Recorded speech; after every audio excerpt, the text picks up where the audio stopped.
Imagine this. It's a cold January morning in 1986. 7 astronauts are strapped into the Space Shuttle Challenger. Families huddle together at the launch site, waving American flags. Millions more sit in living rooms across the country, eyes locked on their television screens. The countdown begins. 10, 9, 8. In NASA's control room, the tension is electric. A few engineers know something's wrong. A small but vital component, the O-ring, wasn't designed to function in such low temperatures. They've warned about it before, but today the launch has already been postponed. Pressure is mounting, and the nation is watching. The voices in the room aren't silent, but they are subdued. No one wants to be the obstacle. No one wants to be that person. And so, one by one, they convince themselves the risks are acceptable. The group agrees to proceed. 0. A thunderous blast. The shuttle lifts off, cutting through the sky in a white plume. 73 seconds later, an explosion rips it apart. Shock floods the faces of the crowd. In homes across America, disbelief freezes viewers in place. The official reports would later confirm what a few already knew. The tragedy could have been prevented. But the problem wasn't just mechanical, it was psychological. A room full of highly intelligent, highly trained experts made the same wrong call. Together. That's the power of the force we're talking about today. The force that makes good people stay silent. The force that can unite or destroy.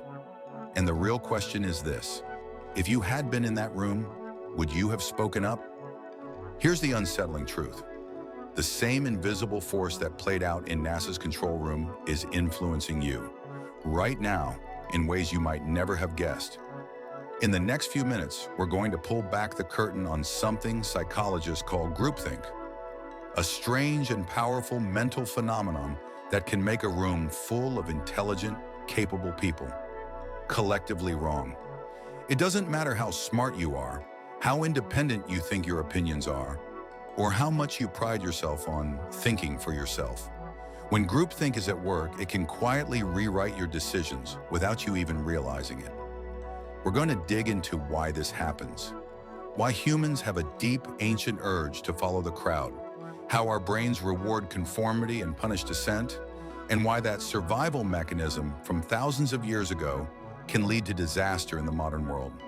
We'll explore famous real-world moments, from political missteps that altered the course of history, to corporate decisions that cost billions, to viral trends that swept across social media for no reason other than everyone else was doing it. And here's the part that might make you uncomfortable.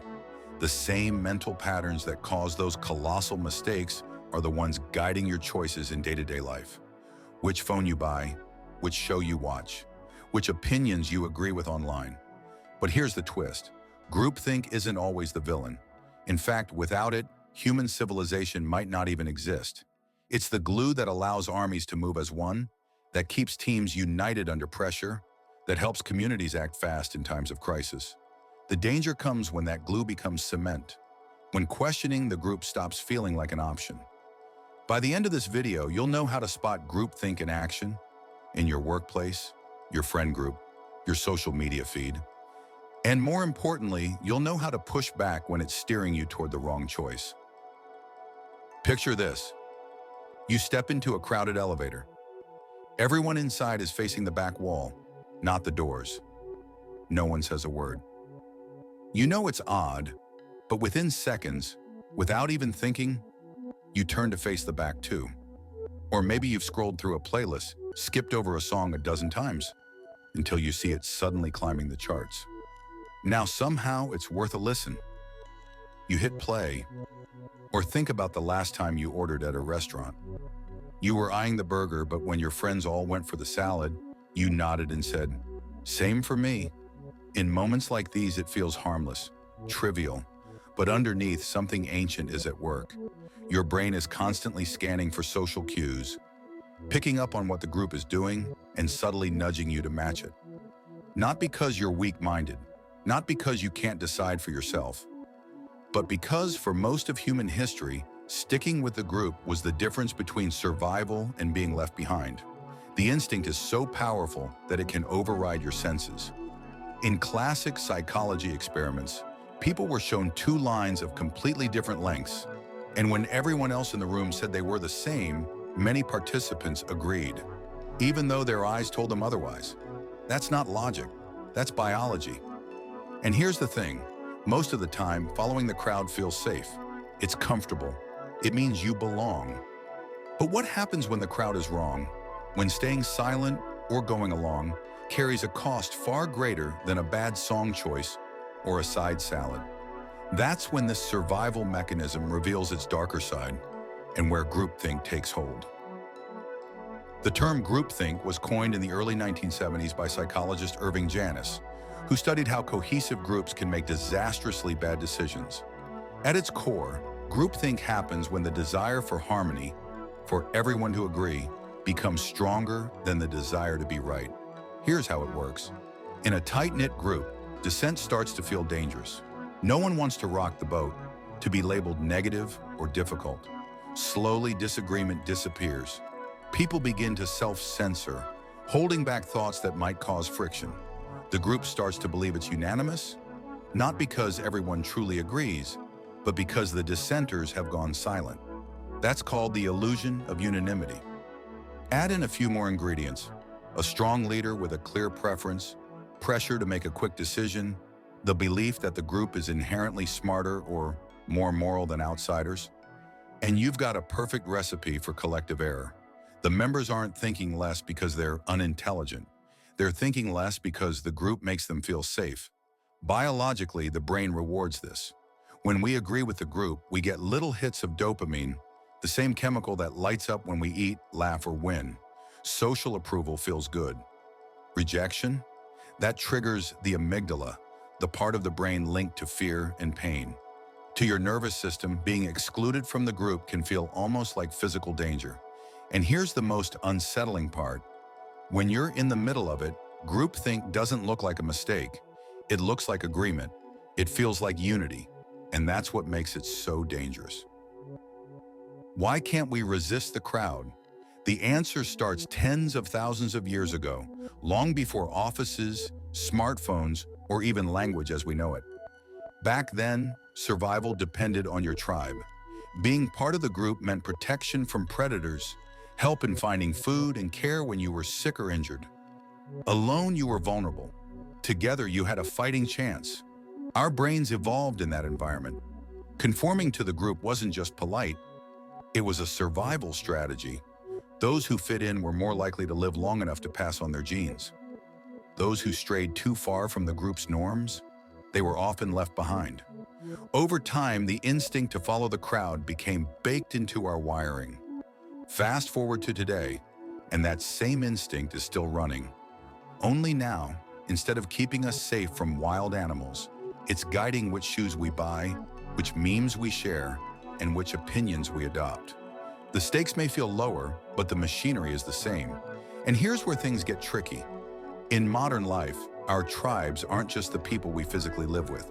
They're co-workers, classmates, online communities, political parties, fandoms. Each one has its own norms, its own acceptable beliefs.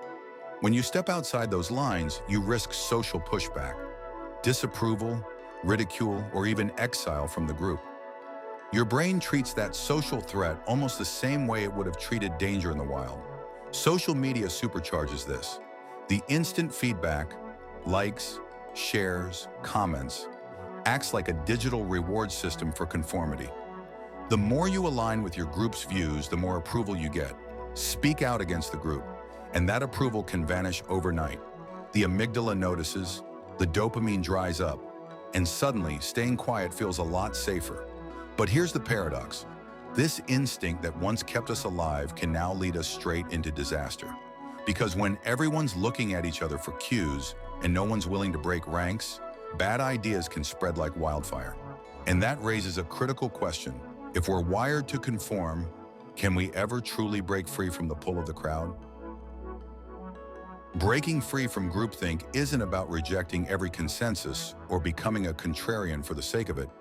It's about knowing when agreement is healthy and when it's a trap. One of the most powerful tools? Invite dissent on purpose. In high-stakes decisions, appoint someone to play the devil's advocate. Their role is to challenge assumptions, poke holes in the plan, and ask uncomfortable questions. In NASA's post-Challenger reforms, they made it a rule that concerns could be escalated without fear of retaliation. That simple shift saved lives. Another strategy, seek outside perspectives. Groups caught in their own echo chamber can't see their blind spots. Bringing in someone with no emotional stake in the decision can expose risks the insiders missed. Even a quick reality check from an outsider can be enough to jolt a group out of a dangerous spiral. Delay the rush to agreement. Groupthink thrives under pressure. If the decision doesn't need to be made in the next 10 minutes, slow it down. Let people think individually before sharing their thoughts aloud. Studies show this single step, thinking alone first, dramatically increases the variety of ideas a group produces. And perhaps most importantly, build a culture where speaking up isn't punished.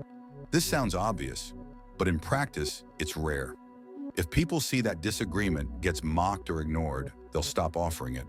But when leaders reward the act of raising concerns, even if the concern turns out to be unfounded, they send a powerful signal. We value truth over comfort. None of this is easy. It means risking social discomfort, admitting you could be wrong, and sometimes standing apart from people you respect. But the alternative, blindly following the group into avoidable mistakes, is far worse. So the next time you feel yourself nodding along, pause. Ask yourself, do I believe this because I've thought it through, or because everyone else does? That single question might be enough to pull you out of the current before it sweeps you somewhere you never meant to go. If you enjoyed this video, please don't forget to subscribe. And if you want curious questions answered, have a look at some of our other videos.